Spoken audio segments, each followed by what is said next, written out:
All right, we are live. Hello, everyone. Welcome in, welcome in. How are you? Hope every single one of you are doing amazing. I'm so glad to have you here. um, so I'm gonna just get right into it. Welcome. You are on Amis Adventures. My name is Ami. My pronouns are he, him. I am a fat, black, queer, trans, no diverse, solo traveler.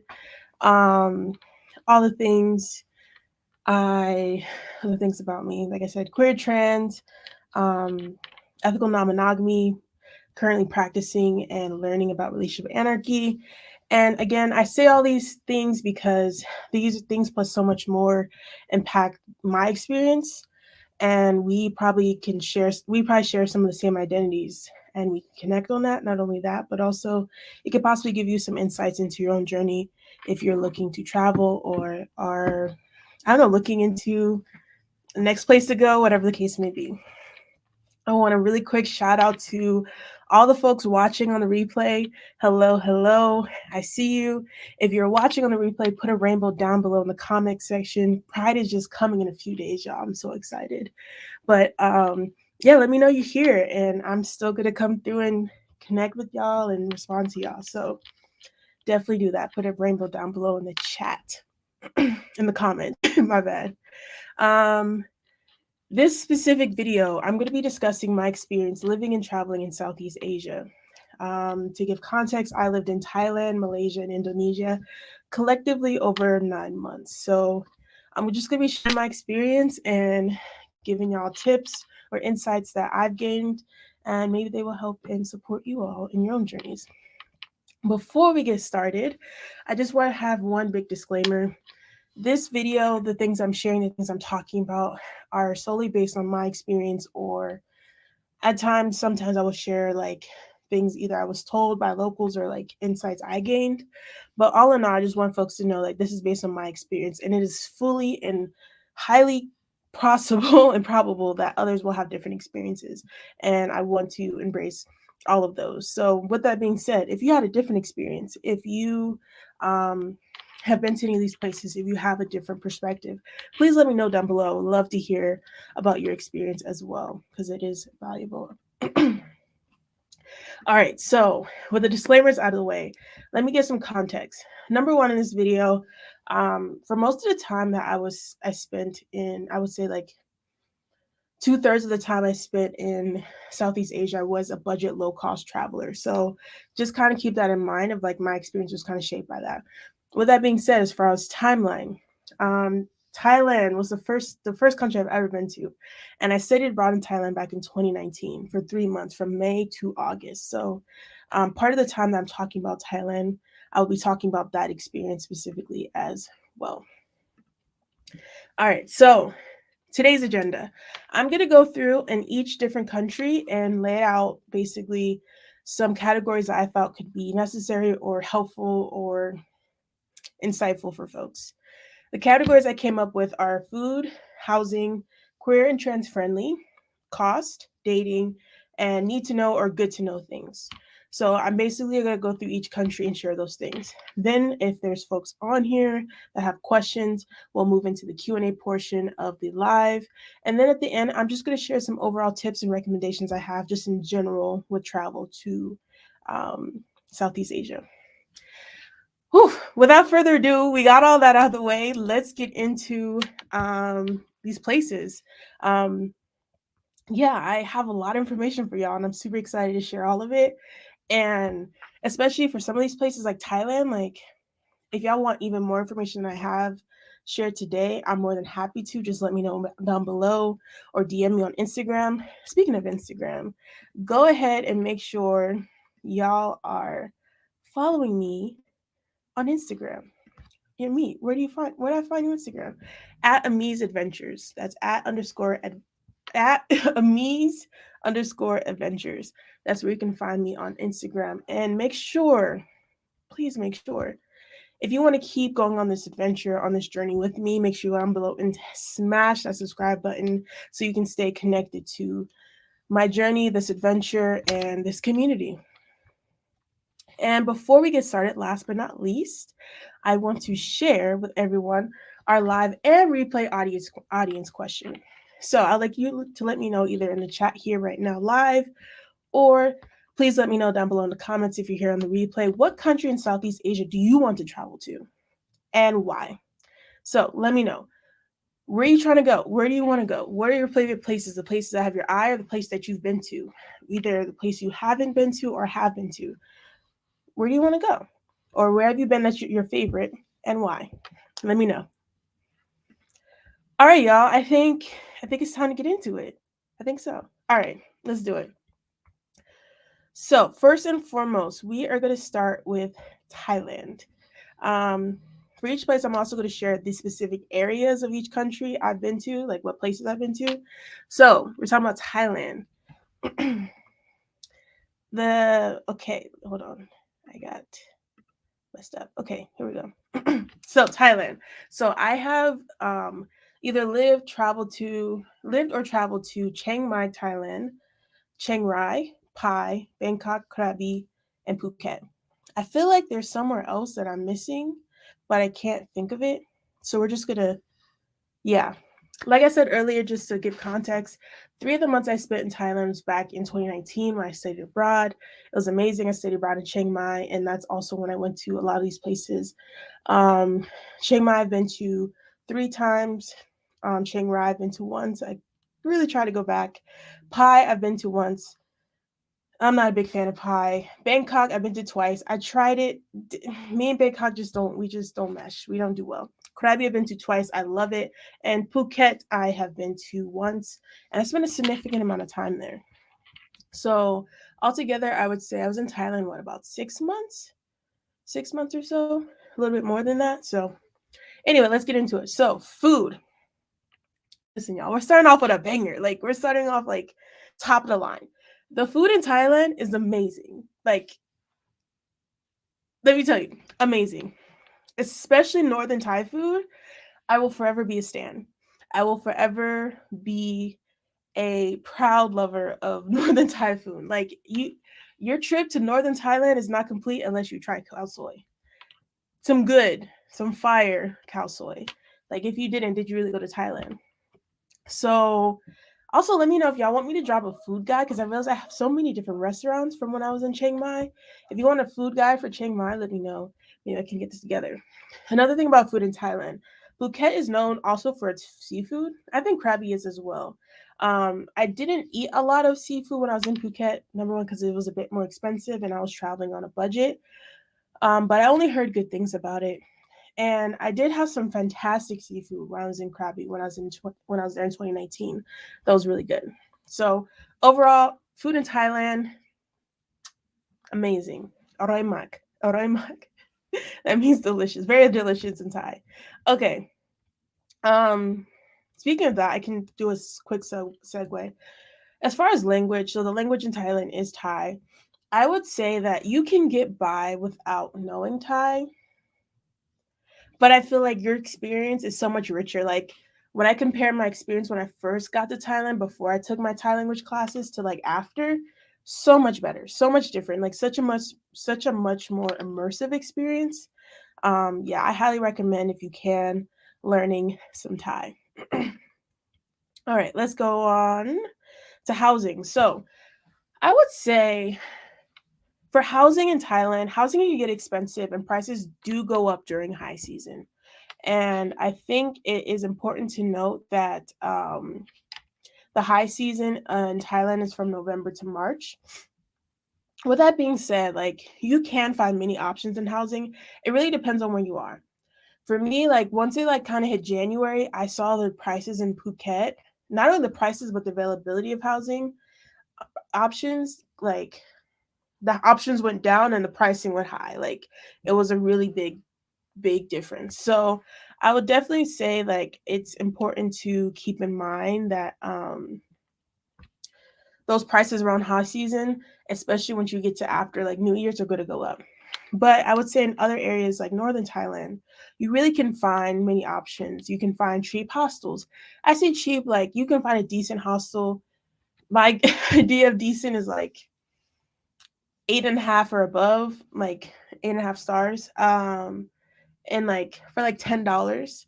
There's actually, funny enough, there is a hostel in Chiang Mai. I think specifically, I think, what is it, like $3 a night? It's not that bad. It's not as bad as I thought it would be, but it's not great either. I think the biggest thing with that place is like there's only one bathroom per floor, and like there's like I think 10 or 15 people per room. So, but the beds and stuff and the setup, like they're like the capsule version, so I think it's a lot better.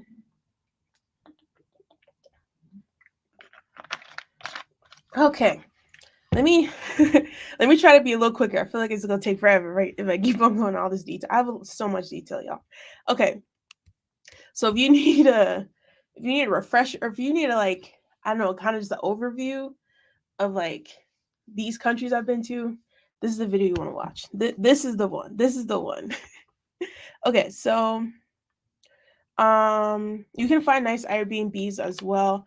I did notice like towards the end I was there, it was starting to get pretty expensive on Airbnb. So that's another thing. And you also can find nice hotels in Thailand as well. I remember in 2019, I don't know if this is the same price, but I stayed at this really nice hotel. Had an amazing bathtub, really great areas in Niman. Um, and I think it was like $50 a night. So overall, I think it's a really great place and great thing to check out. Um, so yeah. All right. I'm gonna just leave this there so like y'all can. Oops, no, this one. All right, I'm gonna leave that there just so y'all can see it. All right, so what's next? Anyway, like basically, long story short, I truly believe that like, especially if you're not going through high season, you can really get a great spot with great value for a really good price. All right, next we have queer and trans friendly. So would I say Thailand is queer and trans friendly? Yes. Specifically the trans community, though, I want to learn more. Um, Something about Thailand is like lady boys and this type of language is talked about widely in Thailand, especially when talking about Bangkok, which is the capital of the country. But I feel like for me personally, I know that sometimes the mainstream like presentation or representation of a community is not always the true representation of the actual feelings and experiences of that community. So with that being said, would want to learn I want to learn more about the genuine experience of trans folks, specifically in Thailand. Whether it's from the conversation that I have had and the things I have understood from people telling me is like things even within the trans community are still pretty binary. um and I would also say like the experience from what I'm being told or from what I understand is like it's very multi-layered. It is not simple. But I will say, definitely want to say that I went to the absolute best cabaret slash drag show I've ever been, and it was in Chiang Mai, and it was absolutely amazing, absolutely beautiful, so so so cool. um so yeah, there's that. All right, so um oh gosh, y'all, this is gonna be a long one. All right, so we got three more categories to go. So costs. I would say that I would say Thailand is definitely a place that's pretty low cost for many folks. For me, I was able to somewhat get by on my budget. I wasn't making a lot of money at that time. I was teaching English on the weekends and I was doing some other projects. But specifically when I was in Thailand, I also did a lot of volunteering, which was cool and definitely very helpful as well to save money for different things. So I would say some places are a lot more accessible for low budget traveler than others. Like for example, Krabi, I would say is cheaper than Phuket, but like it really depends on the experience you're trying to have.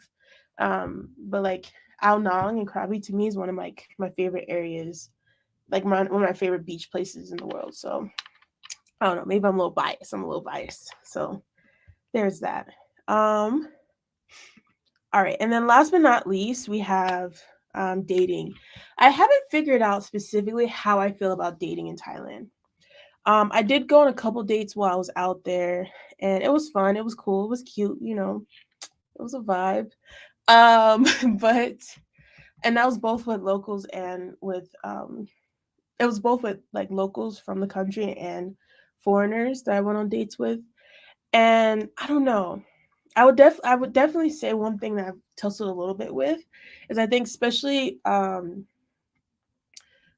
Thai people are very passive, and I haven't figured out how I feel about that because that's something I think I struggle with. Like I don't know, especially being neurodiverse, like I need some like I don't know. I don't know if it's that or just like the just my personality, but like I struggle with someone that's just be like, yeah, whatever you want to do, or like everything's cool, and it's just like survive, survive, and I'm like, no, like you get to have opinion, like no, tell me what you want, like I don't know.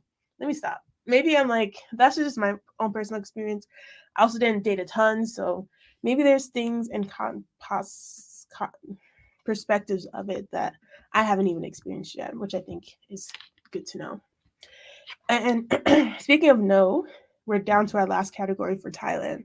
So need or good to know. So one thing people either don't know or like surprised to hear is that marijuana is decriminalized in Thailand.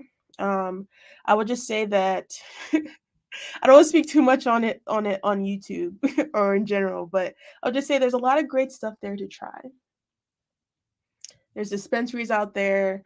There's weed cafes out there, which I think recently they started to like crack down on the weed cafes. But and notice I said decriminalized. That's an important distinction between legalized. From my understanding, it's not legalized yet. It's decriminalized, which means that there is the police force have not been told to necessarily, um, what's it called, pursue cracking down on this type of crime or anything like that. But there isn't really a structural knowledge of like, there's not structural law of like what legalization looks like in Thailand just yet. So that means things are very open right now, which I would even argue, dipping a little bit in my degrees in criminal justice and political science, not criminal justice as much, but just politically, that's a really great move for them. Like they're going to do great. They're one of the only, I'm pretty sure the only country in Southeast Asia that has decriminalized marijuana. So it's almost like this new type of tourism. And anyway, so many things, so many thoughts. But for me personally, I would say Thailand would be the perfect place for me only if there was more Black queer community when I was there. I heard that there has been waves in different times when there's been a lot of Black queer community, but in my personal experience, every time I go there, like I don't know, I meet a couple folks, which is cool, but I'm like, no, like I feel like Thailand has the potential like to have like just a beautiful, like just amazing community because it's an amazing place with amazing energy.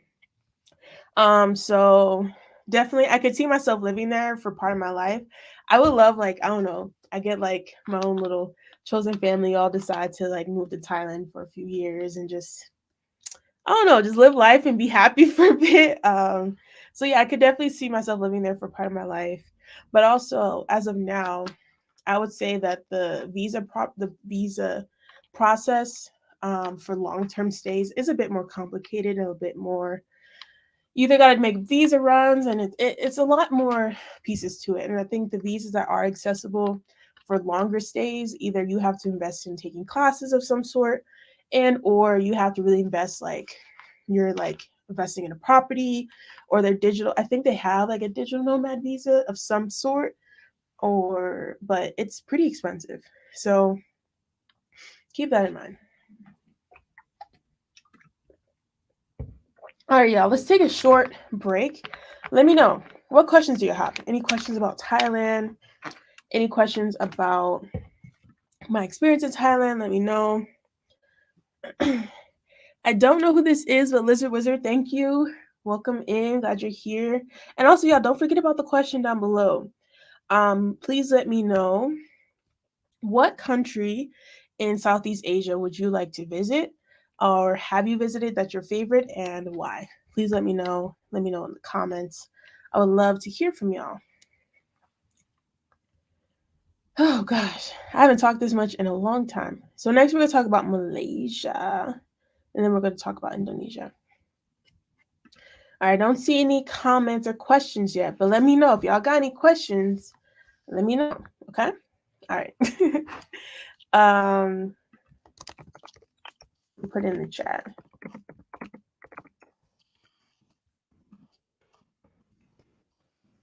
All right.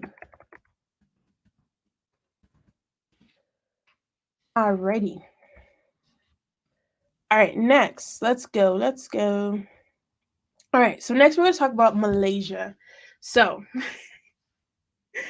I feel like I almost want to preface Malaysia because I kind of feel bad. Malaysia's my least favorite country I've been to ever. Like if I were to rank all the countries I've been to 8. I think Malaysia would be last. I don't know, and I feel like there's some people that fight me for that, and I feel like I don't know, but say what I have to take what I have to say with a grain of salt. Again, like I said in the beginning, my experience. The places I went to or visited while I was in Malaysia was Kuala Lumpur and Penang. Penang was a lot better than Kuala Lumpur, in my opinion. The other piece I think is important to note for Malaysia is I think I was there for about 3 weeks. So that's something to also keep in mind as well. So let's start with food because food. Now, when I was looking at the YouTube videos and doing my own personal searching on the web to learn more about Malaysia and all the things I need to know as a traveler, people talked up the food heavy. Like people were talking like the food was amazing, like top tier, like some of the best in Southeast Asia and blah blah blah blah. I was like, I mean, I've had Thai food and you're telling me it's better than that? I was ecstatic. I was so excited. I don't know, maybe part of the thing that ruined it for me is that I had this expectation like here of it and it just didn't or couldn't live up to it, unfortunately. So I wasn't impressed. Be real with y'all. I was not impressed by Malaysian food, but I'm also willing to bet that maybe I didn't have to hit up the most significant or well-known places. Maybe there's some spots I missed that are even more popular, even better. But based on what I had, I was just like, it's cool. I will say that when I say that, it's more Kuala Lumpur, and Penang was a lot better. And it seemed like they had a lot more local food, and the food was a lot more diverse. Like one thing about Malaysia is like there's like a grouping of 3 different groups of people that kind of make up the population of Malaysia. Um, so basically, the largest group of Malaysians consists of 3 main races: Malays, Chinese, and Indians. You really saw that, especially in Penang. Like there was those like 3 options of foods, and it was very interesting and very cool to see. But again, like the food was, I don't know. I don't know how to. I don't. Let me stop.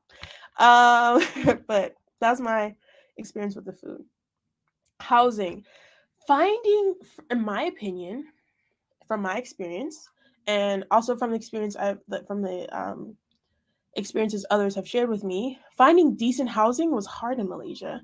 Um, I don't know why, but I feel like I've encountered a lot of places with very low ratings. So I use Booking when I'm traveling, I'm using Booking. If I'm staying more than for longer, I'm either volunteering or I'm using Airbnb or I'm using like Facebook Marketplace, which I haven't had too much experience with, but I know especially in South America, it's very helpful.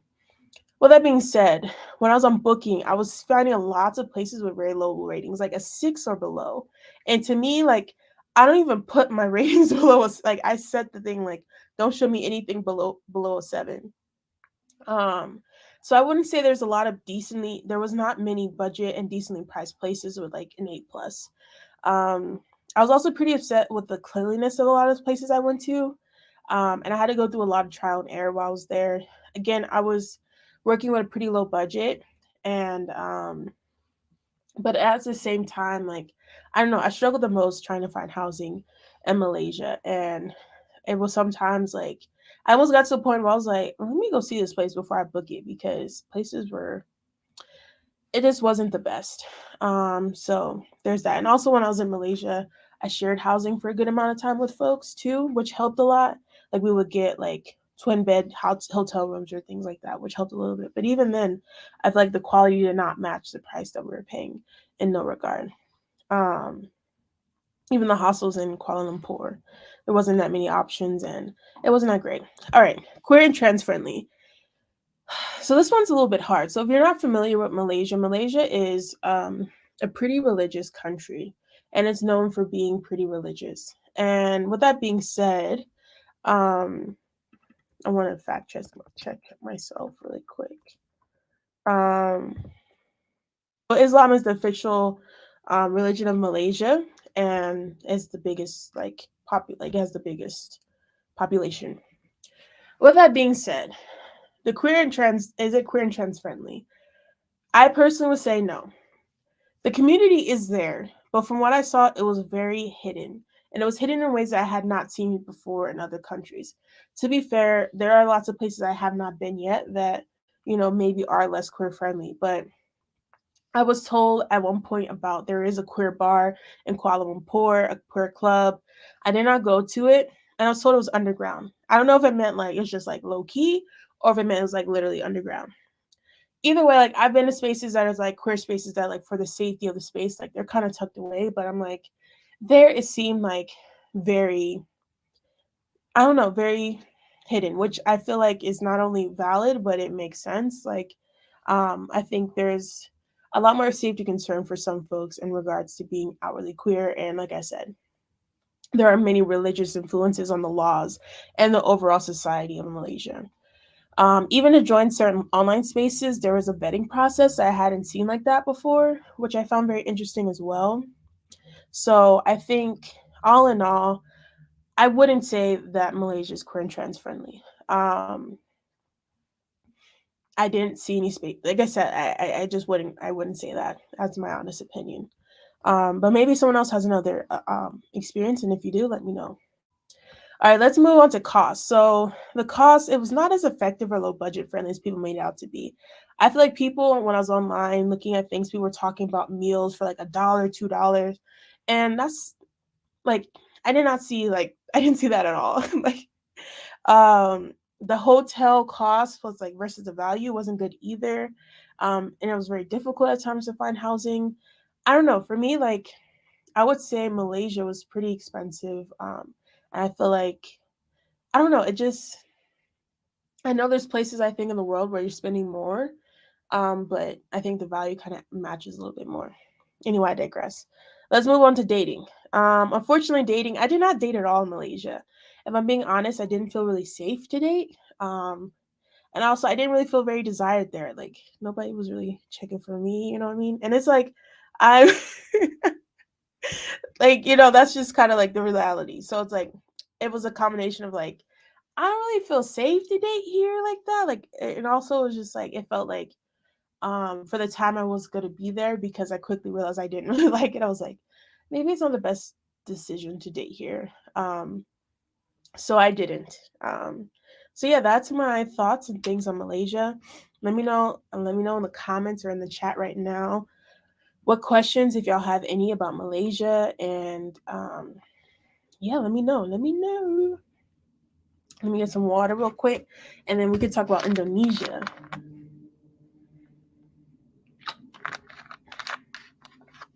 Sorry, y'all, I did not drink enough water today, so I'm playing catch up. And also, if you're just tuning in, make sure you do the audience question. Let me know in the chat. What country in Southeast Asia do you want to travel to? Or what country have you been to that's your favorite and why? Let me know. All right. All right, y'all, we're 30 minutes in. I feel like I've been talking forever. Probably been talking very fast.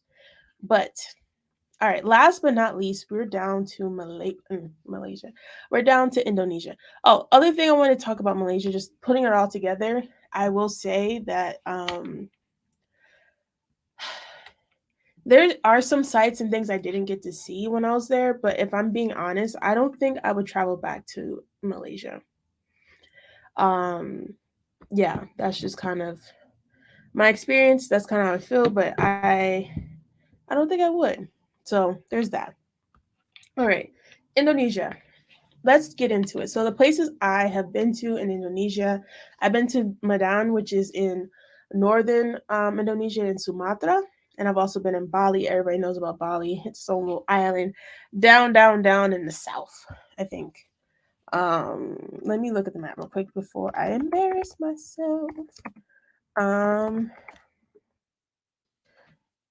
I mean, where is it?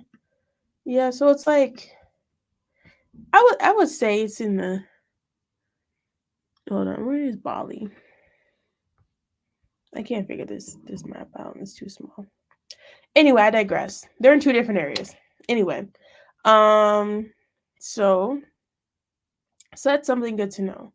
With that being said, I also was in Nusa Penida, which is a smaller island off of Bali, which was absolutely beautiful. So let's start with food. The food was delicious. Personally, if you ask me, the food in Indonesia was an upgrade from Malaysia to me. I know, like I said, people were talking about the food of Malaysia is the best in like Southeast Asia. I will have to disagree. Give me some nasi goreng or like like just that's fried rice and I don't know if that's specifically Balinese or Indonesian. I think it's an Indonesian, but yeah, it's definitely not better than Thai food. Like I was there and I was like, oh, I miss Thai food. Like I miss khao pad gai, which is fried rice in Thailand. I've never had better fried rice than Thai fried rice. You can't tell me otherwise. Maybe I got to travel to other places still, but Thai fried rice, A1 day one. I'm gonna stick beside him. Okay, so let's go into housing. So I would say housing was kind of accessible. When I talk about housing, I'm specifically talking about hostels, hotels. I think I looked into Airbnb a little bit, but personally, I think when I was there, it was coming off of high season, but it was still pretty busy. You can get decent places for a good price, but I think overall it was a bit expensive. Like I think I was able to get like sometimes a decent room, like a decent like hotel room that includes breakfast. Let me look at the little app I got. I re-downloaded it so I can tell y'all. Oh, never mind. Hold on. Let me see. No, okay, never mind. I'm not logged in. Okay, never mind. That reminded me of this random word. Anyway, not important. Really quick, it reminded me of this random word from when I was living in Ecuador. I always like I don't know why I always say never mind, especially during that time of my life. I was saying never mind a lot, and I never could like remember. Even to this day, I can't remember. But I kind of did something. I would say dumb now, but I kind of made up my own word. But I'm like, I mean, you can make up your own word in a different language. But it's like nunca mente, which is like the literal translation of like nunca never mente mind, never mind. But then my friends started saying, like my local friends started saying it too. So they were like nunca mente, and I was like, yo, this isn't real Spanish. But anyway, um, so yeah, one thing I will say about housing in back to housing in Indonesia, um, be careful of mold. It is a tropic, so I mean it makes sense in some ways, but you can get sick. Like I got really sick from mold poisoning or something because of the mold in my room. I was staying in one place and it was so bad. Like I knew when I was staying there it was bad and like I was like, "Hey, can someone come fix this?"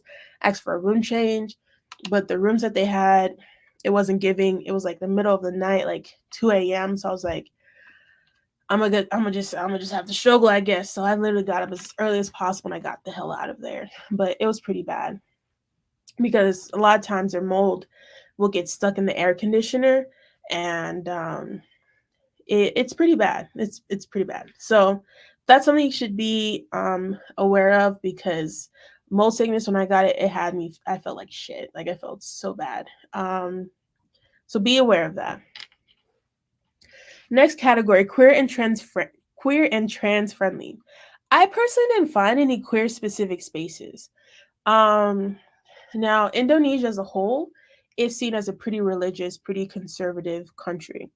As opposed to Bali, which the main religion is Hindu in Bali, most of the country is also follows Islam, is Muslim. So while Balinese people are a little bit more open, and Balinese Hinduism is a lot more open, um, and I guess would say less conservative than Islam. I didn't necessarily feel like when I was in Bali, like I didn't feel comfortable just sharing my pronouns with like in local spaces or with local folks. Like I did meet some queer travelers, but not that many. Um, so because I think that's also determined too, because it's like the space and like how people feel or how comfortable they feel. Like there could be tons of queer people, but like if there's a bunch of us that don't really feel comfortable like being out, and unfortunately we have to make those decisions sometimes when you're traveling, it's hard to meet each other because you don't know. Like I try to be pretty out and pretty open, but like I said, I met some, but not a ton of people. Usually I'm finding everyone. I'm like looking everywhere for you. Um, I feel like if there's a Black queer community, there is a pretty strong Black in Bali community. There's a WhatsApp group, there's a Facebook group, all that good stuff. Um, but I feel like if they have one of those for Black and queer folks, beautiful, amazing. Somebody create it. I'll come. We can kiki. We can like. I'll get some more people. We can go all go there. But if that was there, I would be down to visit there more. Um, so I think that part for me, I struggled a lot when I was in Bali, kind of just grappling with like. I was so grateful and happy to be in like some Black community again and be in those spaces again, but at the same time, like I don't know, like sometimes it was hard, like having to repeatedly explain what pronouns are and like what my pronouns are and like correcting people and like kind of having to like I don't know, like being in predominantly cishet spaces, even if they're Black spaces, can still feel a bit isolating, especially as a trans person. So I do plan on returning at some point, but yeah, I think that was my biggest thing: the queer spaces, that kind of part in the mold. But if I had more money, I actually did a bit. I did some freelance projects while I was in Indonesia, which was nice. And I was there, by the way, for a month. So I did have a little bit more money than I had in other places I had traveled to, um, but not by much. And I was kind of towards the end when I was leaving, which I guess helped because I was able to buy my flights and everything like that. But yeah, which leads me to cost. Indonesia was kind of expensive.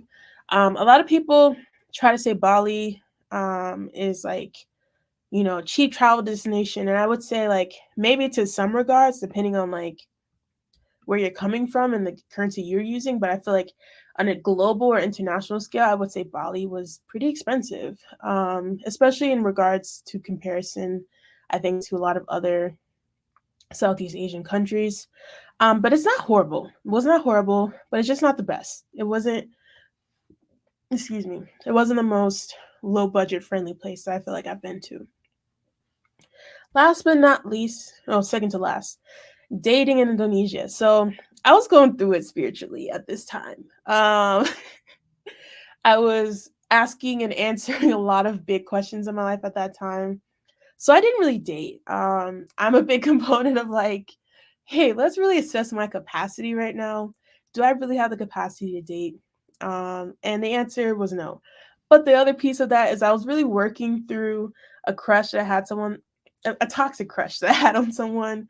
So yeah, no dating, and there wasn't really any queer spaces. Like I didn't really meet people. I was just like, oh, like, and if I did meet someone that's like attractive or something, they're probably straight or like. So I was just like, I don't know. So that's me. Um, Overall, like I would say, like Bali's a lot chiller than other parts of Indonesia, but I really wouldn't call it queer friendly. But for the most part, I felt safe, except for like around like white Americans and other like problematic tourists. I feel like in those regards, I was kind of like, some of y'all make me feel like I'm in the US again, like some of the stares I would get. Um, Also, I think for me, that was something that kind of bothered me with Bali is just sometimes some of the crowd that it attracts. Like, I feel like sometimes it attracts this crowd of tourists that are very like entitled or very like self-centered, very like this place like is here for me to like adapt to my needs and my wants.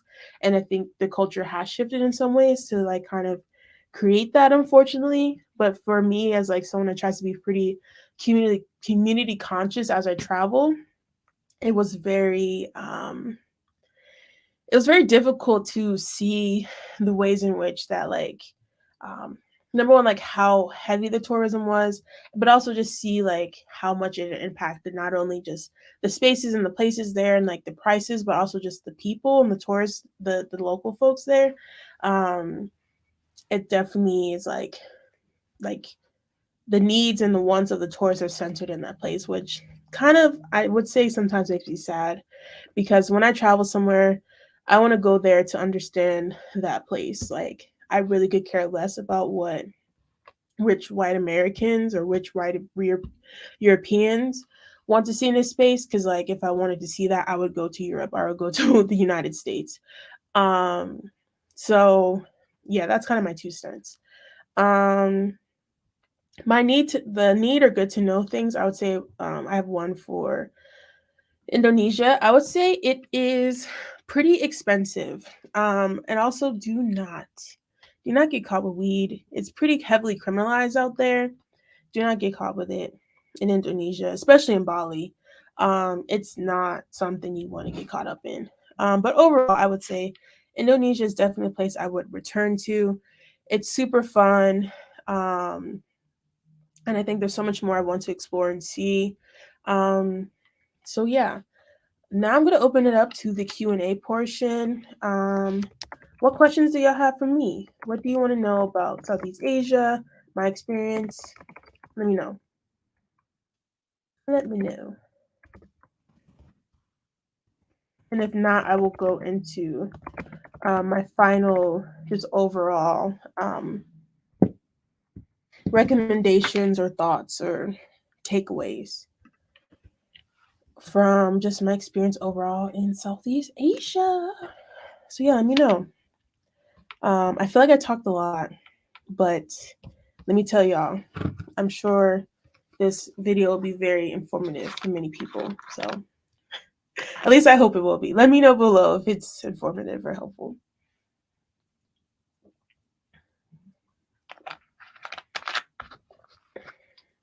I wish I could play music when I'm on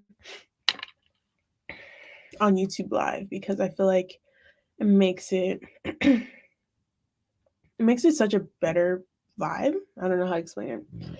But yeah, if you have any questions, I know we have a few folks in here. Let me know if you have any questions.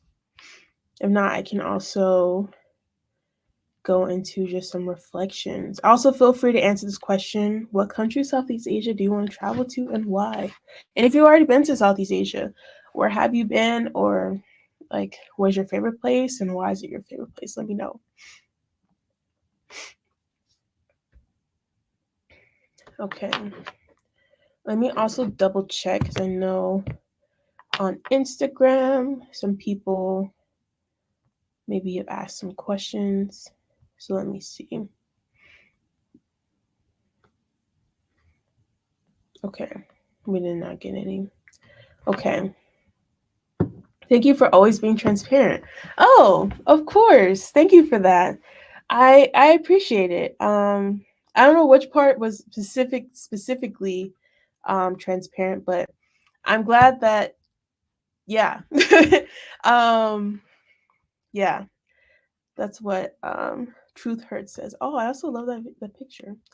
Let's see. My cousin just moved to Bangkok and she loves it. See, that's the thing. See, maybe that'll be my toxic trait. Me and Bangkok just don't get along. I don't know what it is. I don't know why, but I've been to Bangkok twice, and each time I did not like it. Each time something bad happened. The second time, like I went through so much crap when I was in Bangkok, and it was so like I don't know. It was like low key traumatizing, but like Bangkok was it just we just don't gel. It's a lot. It's it's not for me. I want it to be. I tried for it to be, but it just was not, and I'm kind of sad about it. But I would go. When I go back, I probably shouldn't go back. I feel like I want to go back at least once just to experience more like the queer spaces in Bangkok because I know there's so much more. But at the same time, like I said, never had the best of luck in Bangkok. Let's see. Your energy is everything. You are an inspiration to so many who are wanting to leave the US. Oh, thank you so much. As I'm currently in the US and planning my next move, I haven't really been able to give y'all a full update and everything, but I really appreciate that. Um, my thing, I want to be clear, like my intention isn't to be that like that content creators just like move here, go here, do this. Like I'm not necessarily like in the business of trying to just tell people to go to different places and move there. But what I am in the business of is sharing my experiences. And I think sharing also just the healing and the vulnerability side of this experience that I think is very much lost or not as I think available in a lot of the travel content creation space.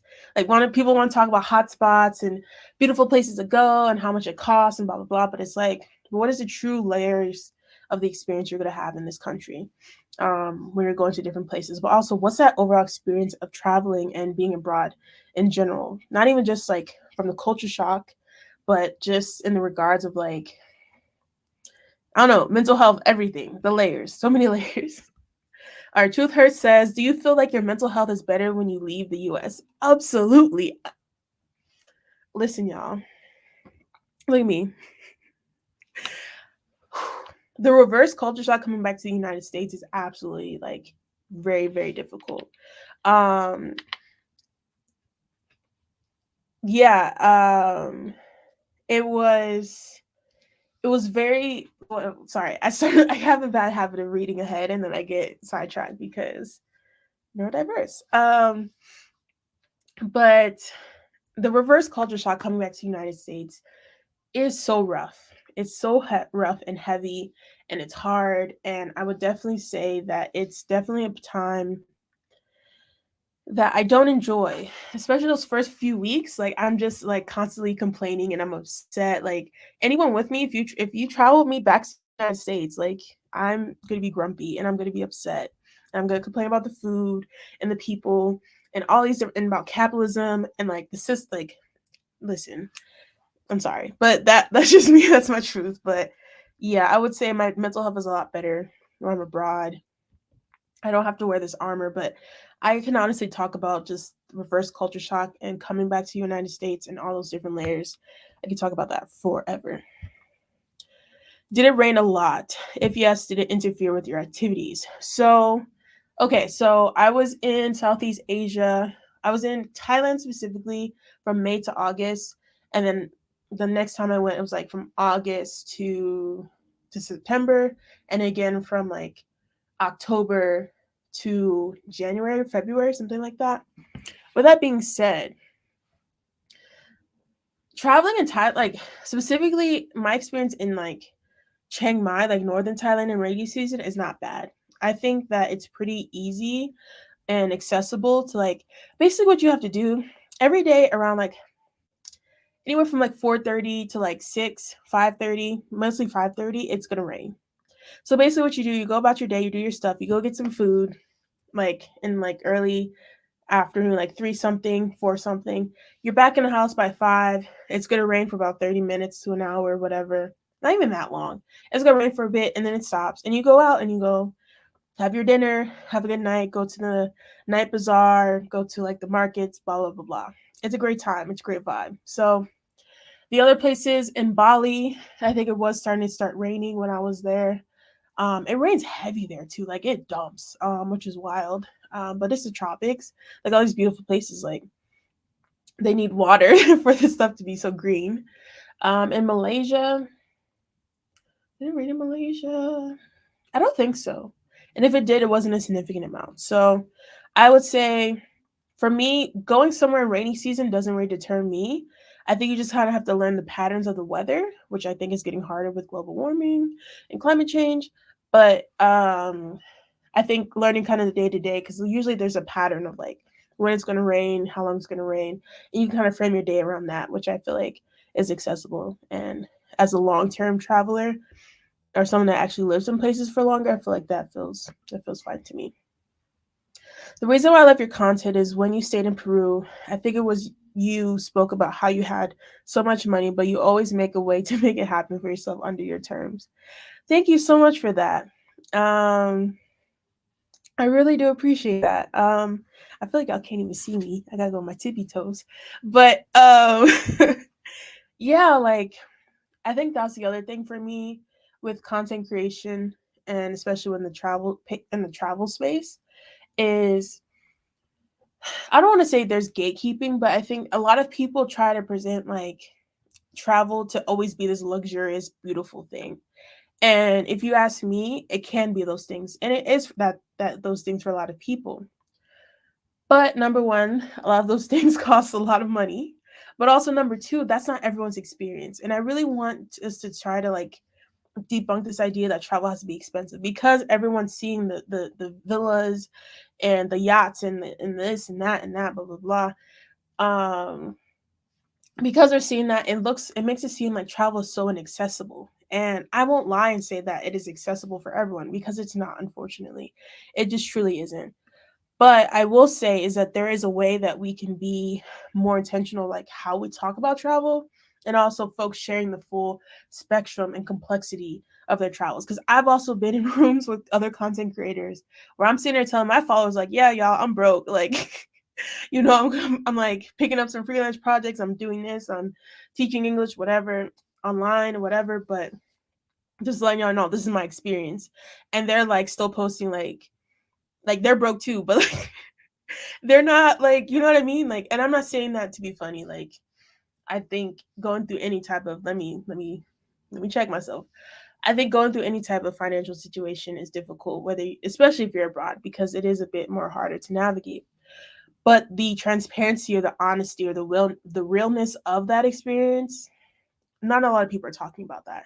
So I definitely have tried to make it my intention to be as transparent as I can be when I can be. Does that mean always in the moment or at that moment when I'm going through something, I'm going to share it right away? Not always, because sometimes I need time to process or space to kind of like sift through what I'm experiencing. But I hope that eventually I'm able to be in a space like I, I always move to a space that eventually I'm able to share that information or share my insights and my experience so that folks can either learn from it or understand another layer or the deeper complexity of it. But I could also talk about that forever. So, yes. What else? Do you have a country that if you made a decision to move permanently, that would be the one? That if you made a decision to move permanently, huh? Like my forever home? I personally don't think I'm gonna have a forever home. I think there's gonna be countries like I think I'm gonna like go to different places and like I can see myself living here for 5 years, living here for like 10 years, living here for 2 years, something like that. I think that would be super dope and like maybe some travel in between. From the places I've been to so far, hmm, I feel like it would either be Thailand or Mexico.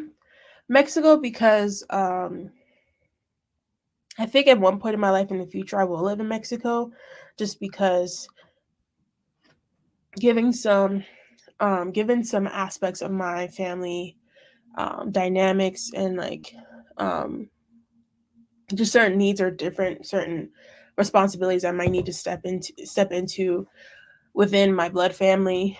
It would just make a lot more sense to be in Mexico geographically. With that being said, I don't know. Life isn't. I don't know. So I also love Colombia, but I gotta do some healing before I live back in Colombia because I did experience I had a pretty violent experience there getting held at gunpoint.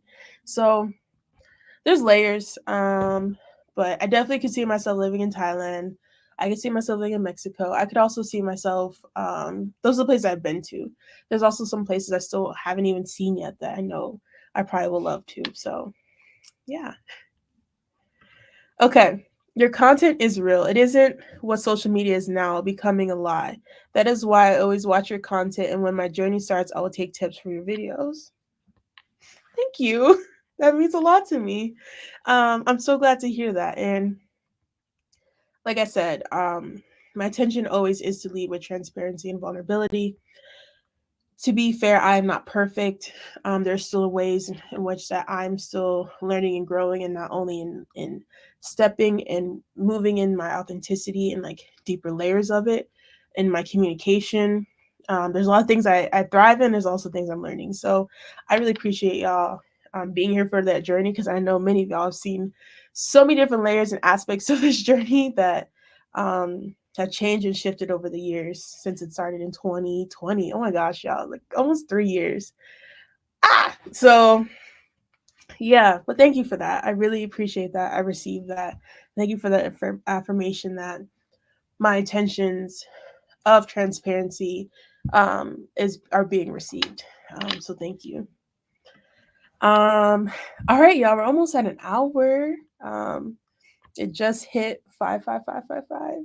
55555. There we go. Um,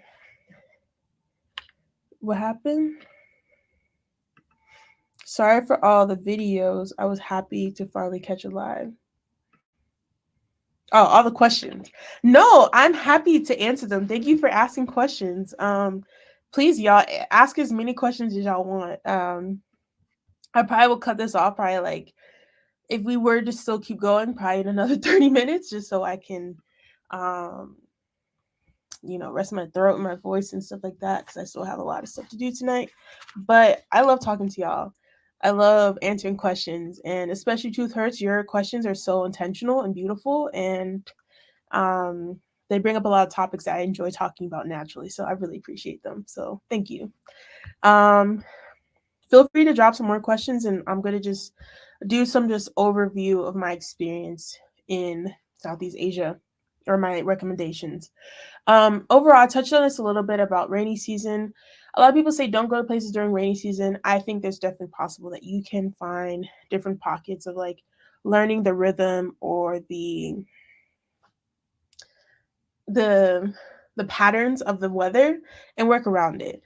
Is it always fun? No, because you always have that like that thing over your head of like it could start raining at any moment. But there's that. Thailand definitely so far still is my favorite country. Southeast Asia. I'm looking at my notes, so give me. So I can't wait to go back to Southeast Asia. There's so many areas and places and countries I have not even seen yet or gone to. There's some parts of Thailand that I still want to see and visit and go to as well. Um, so yeah, I can't wait to go back. I want to go to Vietnam. I've technically been to Singapore, but only with a layover. But I want to go there for at least a few days. Cambodia, Philippines. I really so I actually tried to buy a ticket to Vietnam. It didn't work out when I was in Southeast Asia. I really want to go to the Philippines because I met some really dope people. In Thailand, when I was in Thailand at a conference that live in the Philippines, and I'm like, I gotta go visit them. Um, they were dope. So yeah. Also, I want to go to Myanmar at some point as well. I know right now it's not the safest, but at some point in my life, I'd love to go. Um, I would like say overall, like there are some spaces or places in Southeast Asia that are a bit more queer friendly than others. From my experience and from what I've heard, I think Thailand probably is the best. If you if you are looking at like a place in Southeast Asia specifically, um, I heard Vietnam could be good, but I'm not completely sure. I've not personally been there, so I don't want to give my opinion. But yeah, the other overall thing I want to talk about is like overall in Southeast Asia, I think it's important to note that that anti-blackness does exist and it is visible. Um, the reason I say this is like you see it in like a lot of the ads and the people you see, like no matter like how the majority of the people may look in that place, the ads or the people, the actors you see are lighter, are like as close as you can get to white. And a lot of times in the skincare products, whether it be body washes or sunscreen or whatever, you'll find whitening and bleach, as I talked about in I think my mini day in the life video for Chiang Mai. So, like I said, a lot of the skin products, skincare products, like have those things, have those bleaches and whiteners, which you have to be careful of, especially like for people that have melanin in their skin as well. And I also say that like there is this idea that like the lighter skin, the more beautiful you are in a lot of parts of Southeast Asia, which I think also impacts my experience and my thoughts around dating and like feeling desired as a Black trans queer and trans person traveling in Southeast Asia. I think that has some impact of it, of just like, there's this overall ideal of beauty and I don't fit into it in many different ways, whether it's my size or my gender or my sexuality or my skin color. So many layers, so many pieces to it. Um Anything else? I think that's kind of it that I want to share about Southeast Asia. Unless y'all have any questions. I do see one question in the comments, so I'm going to answer this. Also, yes, truth hurts. I remember. I think it's a few times you commented on the replays, and you're like, "Oh, I wish I caught the live." So I'm happy that you're here too. Let's see. What is the hardest adjustment when traveling solo? Whew, this is a great question. I love this question. It's making me think. I would say for me, what comes up first to talk about or to say is the isolation. Um, or I guess maybe not isolation, but maybe the loneliness. I think to travel solo, especially for me with the identities that I have, I experience a lot of times in Southeast Asia feeling sometimes very alone. And not just alone like physically, but just alone in like my experience. Like, I don't know, like there wasn't many people I could really talk to about like being so exhausted and tired of like explaining pronouns or like educating people or just even explaining like just always having to explain myself and my identity. So outside of that, I feel like also traveling solo sometimes as a Black person, depending on where you are, unless there is a strong Black expat or Black travel community, um, it is kind of hard as well. With that being said, um, I think in general, when you're solo traveling, you have the opportunity, I think, to spend a lot of time by yourself. And I think this can be a really beautiful and great thing because it gives you the opportunity to really learn about yourself. You get to learn about your wants, what you don't want. You get to learn about your needs. You get to learn about who you truly are and like how you really show up in the world.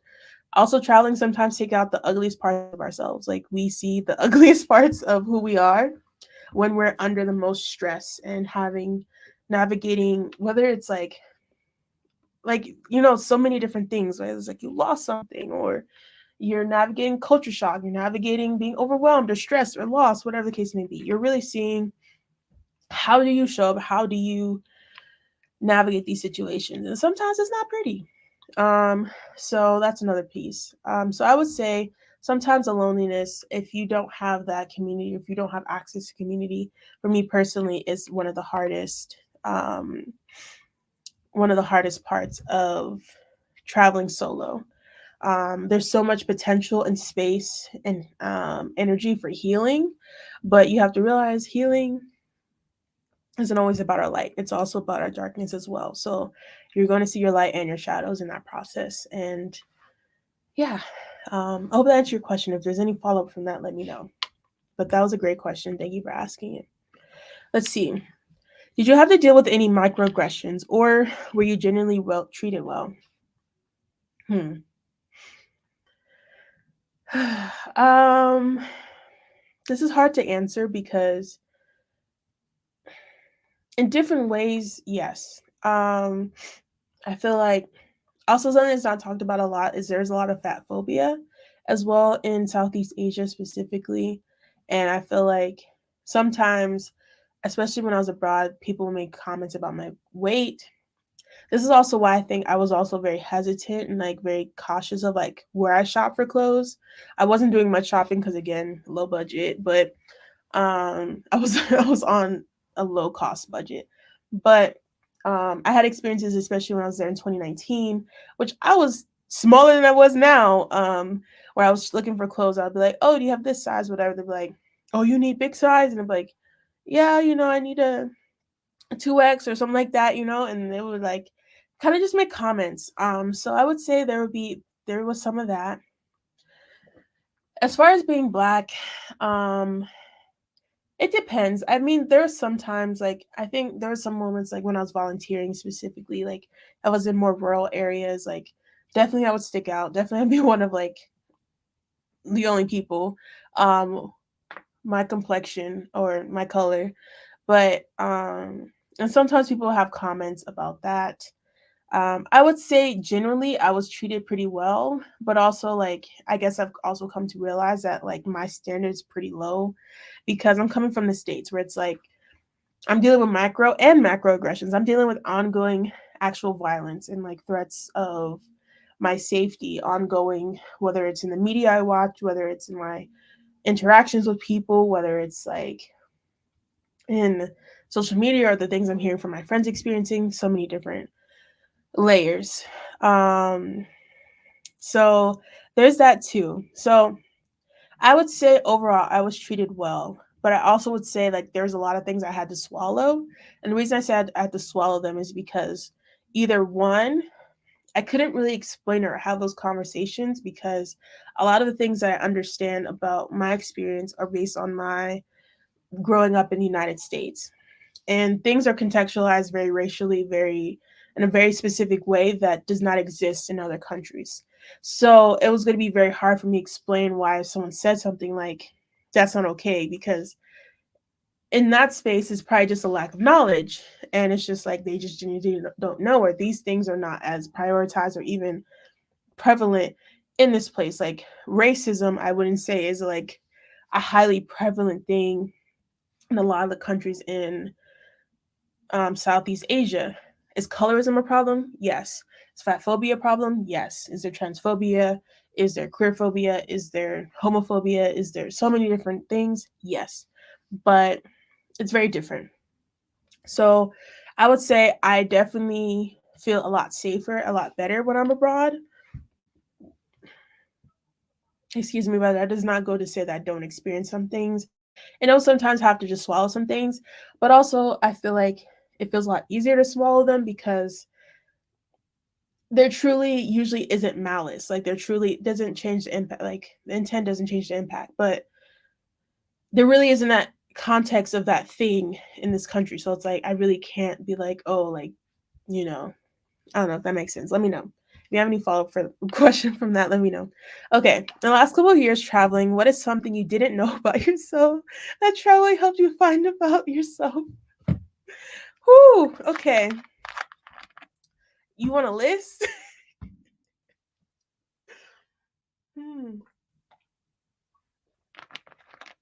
Listen, honestly, I probably got a list. I probably have a list. I want to start with this. And this is actually something I was talking about or thinking about last night to myself. Was about healing. Healing, I talk a lot about healing being an instrumental part of my travels and my time abroad. With that being said, I don't think healing is guaranteed or promised with traveling or living abroad. You have to choose.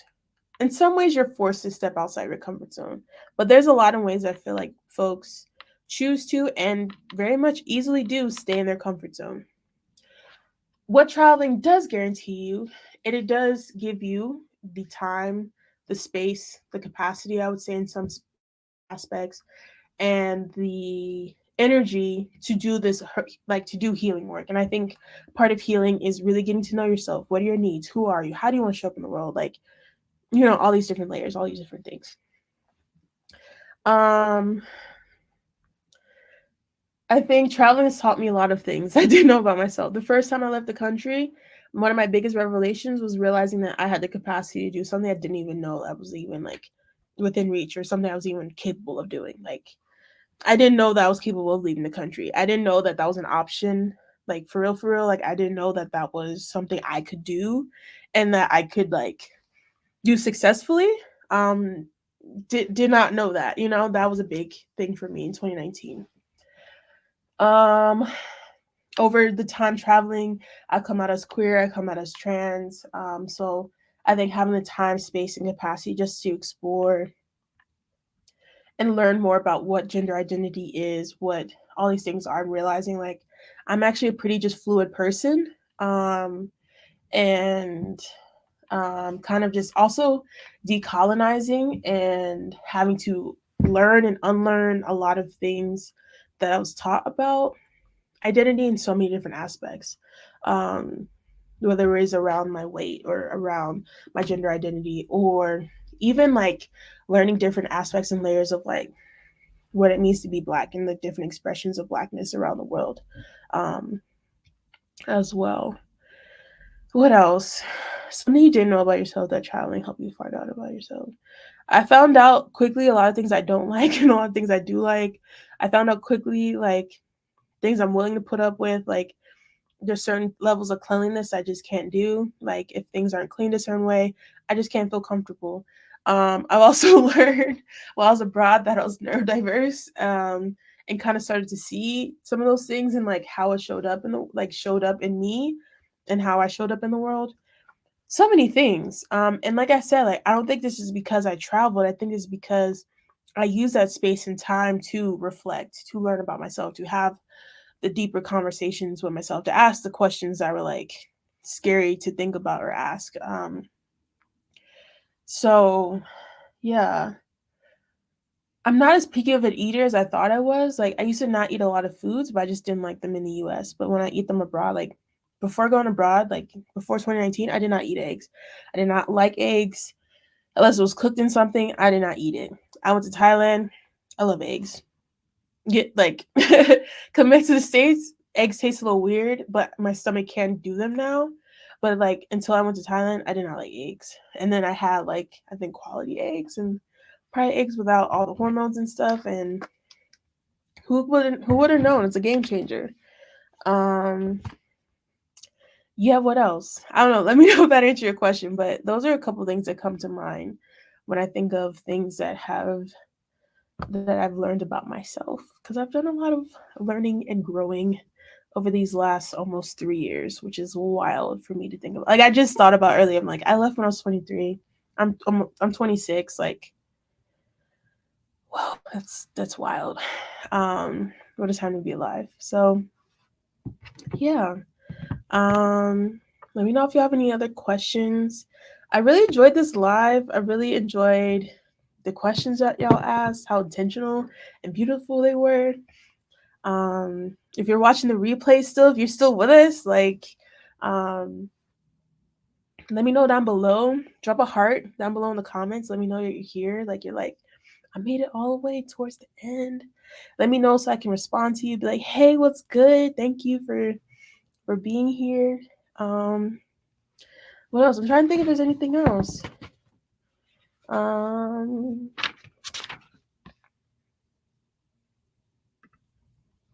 yes, thank you so much. Of course, of course. I'm so glad that you're here. Um, that's another thing. Okay, so you talk about my new videos. I don't even know. I have so much content from over the last couple years. I just never made it to surface of anywhere. Like, I think there was a Peru day in a life that I did. There's a whole nother part two. I think it's like almost 50 minutes of content that I have that I haven't never edited. There's like so much content. I did a couple of things in Thailand that I still want to do. Um, Almost everywhere that I've been, I've done some type of capacity of content. I still need to finish the travel diary series. There's like 2 days left on that day 6 and day 7.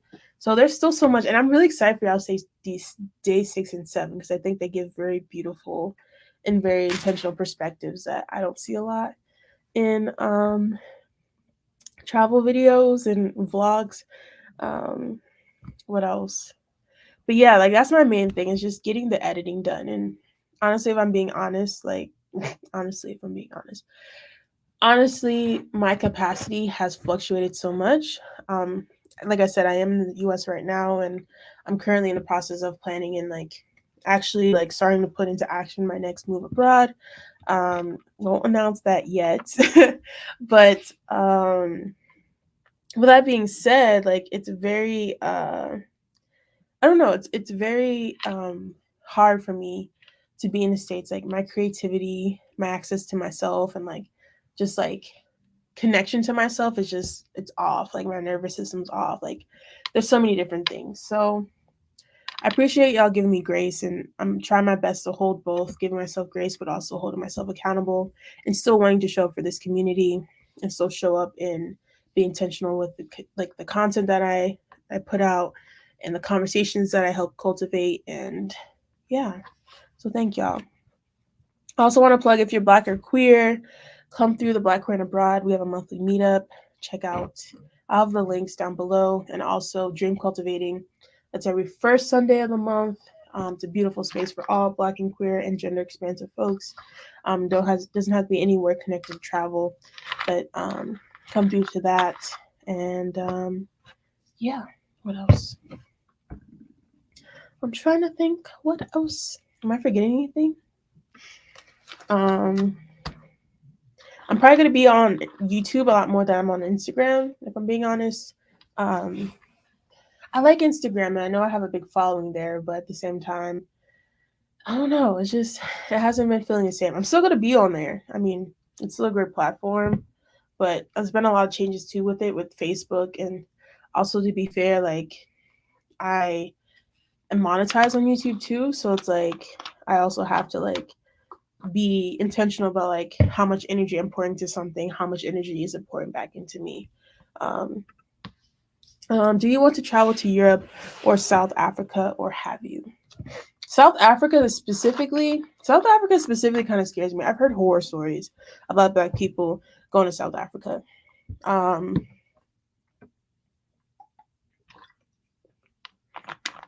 with that being said, will I go one day? Yeah, my goal and like my hope actually specifically with the continent of Africa is to take a year and just travel through all of Africa and like really and truly immerse myself like as deeply as I can and learn as much as I can. Hopefully before going there, taking like some ancestry, like DNA stuff and figuring out like where my roots are specifically on the continent and going to that place. Europe, I do plan on going to Europe. There's some spots in Europe I'm excited to go to, but Europe is kind of like low priority for me, if I'm being honest. My goal, like the first place I traveled to, I one of the reasons I traveled to Thailand is because I wanted something outside my comfort zone. I wanted something that's going to show me something other than like Western standards of life and society. I wanted something different. I wanted something I wanted something like I wanted to go somewhere that was going to allow me to learn and truly grow in a lot of ways. Like Europe, I want to go to Amsterdam. I definitely want to go to Berlin. Um, and also I've met a lot of people from different parts of Europe that are like, if you're here, come visit me. So like I have folks that I would visit as well when if I'm there. But also I see Europe is like it's going to be one of my goals is to see 100 countries in my life. And Europe is one of those like places that's super easy, like to just like get to places, like to get to each country. So it's like it's going to be like I don't know, I can knock out 40 countries if I really put my mind to it just by going to Europe. And then, like, I don't know, probably like half a year, if not less than that. I don't know. So, those are all different things, different thoughts in my brain. So, yeah. um, Truth Hurts says, I love that. I don't know which thing specifically you love, but thank you. There we go. Wait, here we go. Okay. All right, y'all. I feel like I've been talking forever. So I do think I'm going to hop off of here. But before I leave, if you have, even after this live is aired, any questions about my experience or anything about Southeast Asia, drop it down below, or any questions in general, drop them down below. I hope to have a video dropping tomorrow um, about my. This is just kind of from the travel diary series. This is a video that I had of like me just having a very honest conversation with some folks about my experience living abroad and traveling over the last, at the time, 2 years. So it's just some real reflections, and please feel free to check it out. I'd love to hear your guys' thoughts, or if anything resonated with you, or anything that you connected to. What else? Also, gonna probably try to drop some like shorts and stuff like that, some short content as well. I'll maybe work on that tonight. And again, Dream Cultivating every first Sunday of the month. And Black Queer Abroad monthly meetup virtual is every third Sunday of the month. Feel free, if you fall into those identities, come through. Um, Also, feel free to make sure you're subscribed to this channel. Like, Amazed Adventures. Like, this is the place to be. Make sure you subscribe. Go down below, smash the subscribe button. Also, feel free to follow me on Instagram. But like I said, I think I'm going to be focusing a lot of my energy and my time on YouTube in these next few months, year. I don't know. What else? What else? Am I forgetting something? Let's see what these comments say. Truth Her says, I appreciate you. This live was awesome. Oh, thank you so much. I'm so glad you were here. And I'm so glad you enjoyed it. If anyone else enjoyed it, thank you so much. I appreciate that.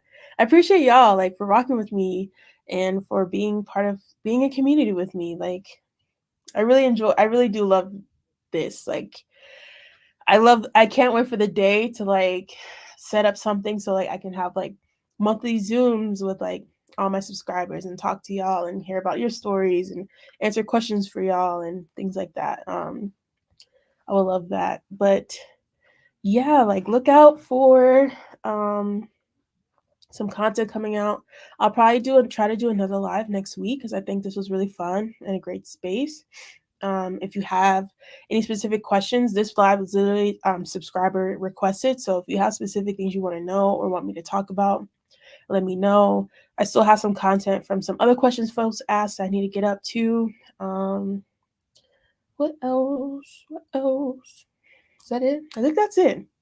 But yeah, thank y'all so much for being exactly who y'all are. Thank you for being in community with me. And thank you for the space always to be real, to be me, and to be human.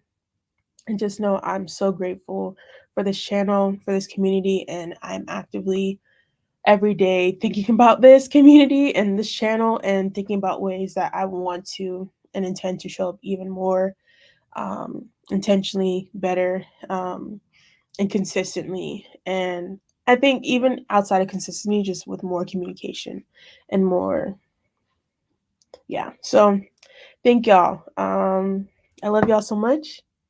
And I will see y'all next time. If you have any comments, questions, anything, drop them down below. This is not over. The conversation will continue in the comments. I love y'all. Have a good night.